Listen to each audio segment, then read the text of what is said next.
Hi, my name is Jennifer Warren.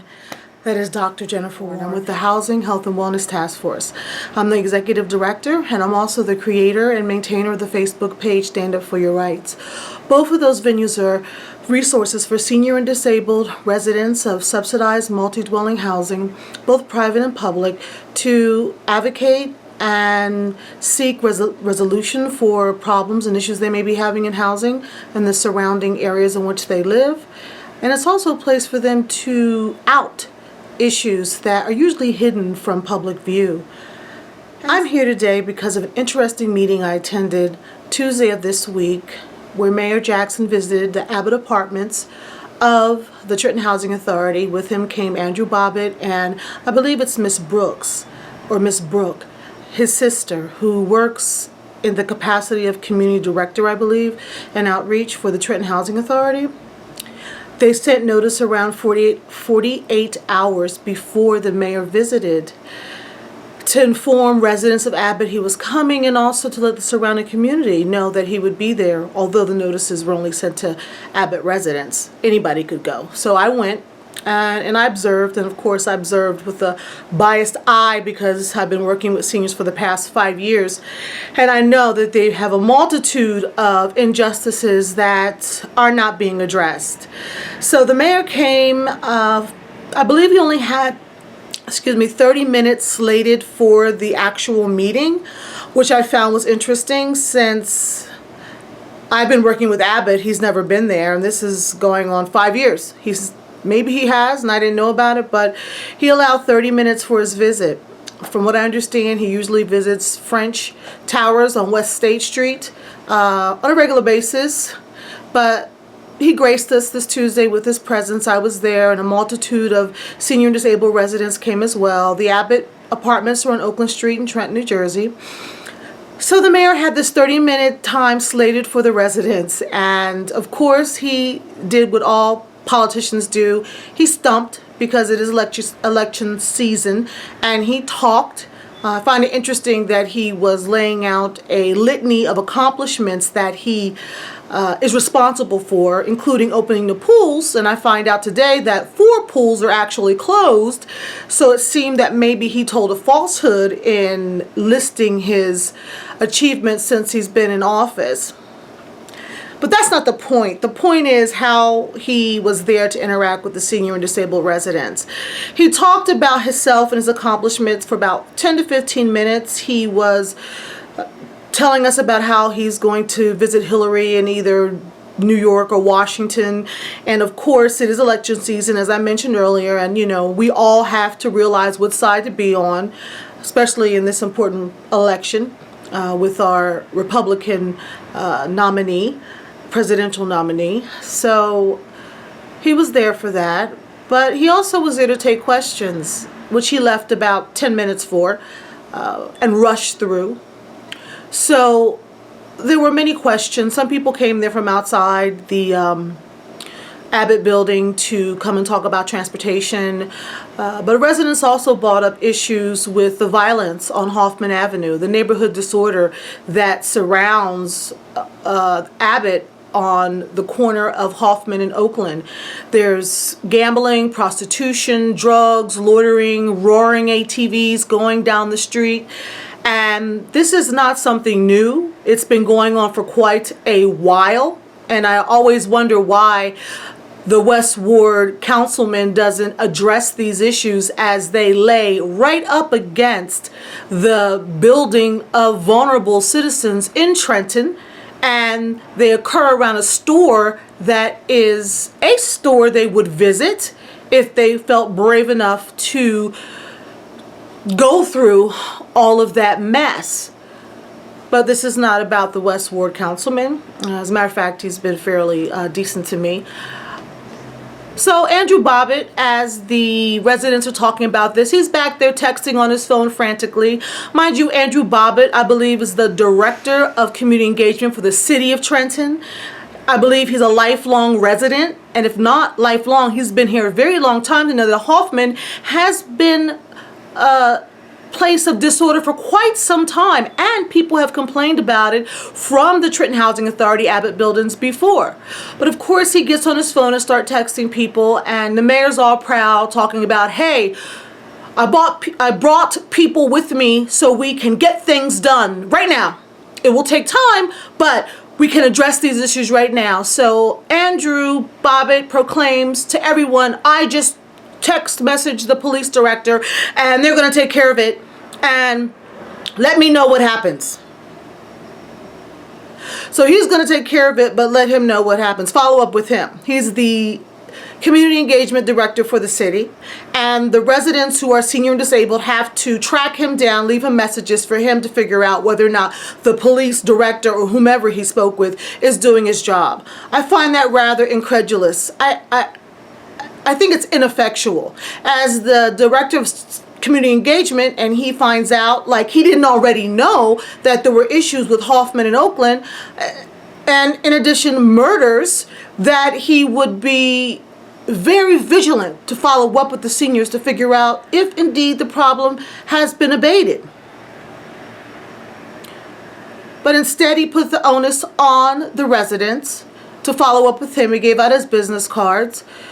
First I'm waiting to see if indeed this corner gets cleaned up. And second, I'm wondering why he can't get in his car and drive around there to see if it's not cleaned up itself, since he proclaimed so proudly that he was taking care of the issue. Secondly, the residents mentioned issues about extermination. For some reason, the Abbott building, and next to it is the Josephson building of the Trenton Housing Authority, they've been getting extermination, but the Abbott building hasn't been exterminated for a month. All the residents raised their hand and complained about roaches, mice, mice and bed bugs. And Ms. Brooke, who is the community director, I'm assuming, and the mayor's sister, who got this really cushy job at the Trenton Housing Authority, stands up. She hasn't introduced herself to the residents ever before. Nobody even knew she existed except for the write-up in the paper. But she comes there and says, I'm on it. We'll see just how on it she is, because nobody really even knew what her job was and what she was there to do. So I'm assuming that part of her job is ensuring that residents are feeling accommodated. However, she didn't know that the Abbott building had not been exterminated for months. The good thing out of her conversation was that she did state that the senior and disabled buildings would have 24-hour nurses 7 days a week beginning in August. So I'm excited to hear about that and to see it actually actualized, because that means residents can troubleshoot health issues on the spot, get resources and care, I'm assuming, and be directed toward other organizations to further their interest in solving problems related to their health. What I found most interesting, though, was a gentleman from Donnelly Homes stood up. And I don't know if any of you are really into the page Stand Up and Fight for Your Rights. And I saw the video I put up last week about the Donnelly Homes building, which is for everyone, not just senior disabled. They put it on lockdown. Every place, entrance and exit, was closed except for the main entrance. And it was on lockdown. So the gentleman stood up and talked about Donnelly Homes being on lockdown. And he said that if you're trying to keep the criminal element out, it doesn't seem to be succeeding, because the criminal element is in Donnelly Homes on the grounds doing whatever it is that they do. And from what I understand, that's comprised of smoking crack in the hallways where children run in and out of and play and go to their home and outside, gambling in front of the doors of people's apartments, especially in the towers, which are close to Princeton Avenue, and smoking weed. And so she proclaims, like there's no baggage with this term at all, that it's an experiment. Now, mind you, this is an experiment that actually did not even seek to provide information to inform residents that they were being experimented on. Her rationale was sound. And as a doctor of philosophy, I am a scientist, a social scientist, and I do experiments and research projects all the time. So we inform the participants that they're in a study because participants have rights, human subject rights, because of all the horrible things that have gone on, especially related to people of color. Tuskegee, doctors giving African American men syphilis to watch the pathology of the disease. Even when they had a remedy, antibiotics, they did not give it to these men. And these experiments went on for decades. Henrietta Lacks and her issue with uterine cancer, and how they put a block of plutonium in her uterus to get rid of the disease. I'm assuming that was an experiment too, because it sounds really outrageous. Maybe back then that was common protocol, but I'm sure they didn't have enough evidence to suggest that that was effective. And then the book by Harriet Washington called Medical Apartheid, where she outlines all of the horrific experiments on slaves and even freemen at the hands of whites to study dental procedures, to study procedures in women's womb and uterus and down in the reproductive area. So Ms. Brooke proclaims that she's experimenting on the residents, and the basis is that they want to keep the children safe. There's a camp. Now, mind you, the camp is in the Security Administration building, which then has adjacent to it a fenced-in lot. Now, I'm not saying children do not need to be kept safe. They do, at all costs. But to claim that they're conducting an experiment that not only includes the children who are safe and the residents who have no idea what is going on, I think is unethical. There are people in Donley Homes who need to get in and out conveniently. They have illnesses and sicknesses, and they need to catch buses to go to treatment, dialysis, to the doctors, and the exits and entrances by their homes or their apartments are the most logical and convenient to go to. But now they have to go all the way to in front of the administration building, go out of the driveway, walk around blocks to get to stores, to catch rides, catch buses, and it just makes no sense. Doesn't make any sense. I know I'm doing my Ebonic thing right now because I'm getting a little excited, but it doesn't make any sense. Now, mind you, they want to keep the criminal element out.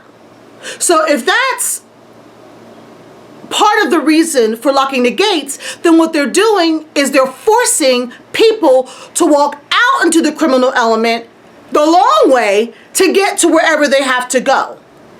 So they don't want to bring a criminal element in, they want to leave it out, and yet they want to expose their residents on the street to the criminal element as they go back and forth. Again, Andrew Bobbitt, why don't we think about cleaning up the area around Donley Homes so that the vulnerable children can be safe? Why is it that the residents have to be participants in an experiment that they don't even know they're in? Now, mind you, the gentleman that asked the question was the only person there from Donley Homes. So he now knows that it's an experiment. And the residents and Trenton citizens who came to the mayor's meeting now know it's an experiment. But do Donley Home residents know that they are in an experiment? When in fact, based on my interviews last week, this gentleman who came to the meeting this week with the mayor is expressing very loudly that the gated fence being locked is not, it's not doing anything. It's not an effective intervention. And I ask, why do they come up with rules to protect human subjects? Because of all those horrific experiences I presented earlier and experiments. In addition to that, it's because people need to be informed. And it is fundamentally unethical to run an experiment on a whole community of people without letting them know.